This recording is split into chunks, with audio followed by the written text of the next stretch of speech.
താത്വികമായ ഒരു അവലോകനമാണ് ഞാൻ ഉദ്ദേശിക്കുന്നത്.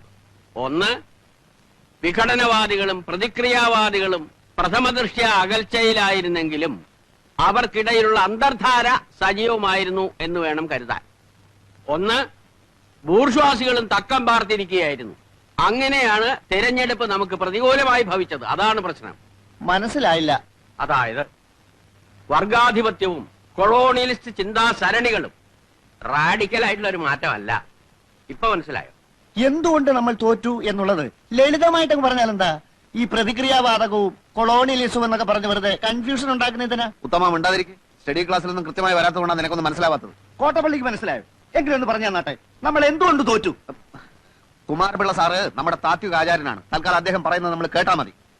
എടോ ഉത്തമ, ഉൾപാർട്ടി ജനാധിപത്യം അനുവദിച്ചിട്ടുണ്ട്, ശരിയാ. നമ്മളെല്ലാവരും ഒരുമിച്ചിരുന്ന് ദിനേശ് വേടി വലിക്കുന്നതും അതുകൊണ്ടാണ്. എന്നുവെച്ച് പാർട്ടിയിലെ ബുദ്ധിജീവികളെ ചോദ്യം ചെയ്യരുത്. മനസ്സിലായോ?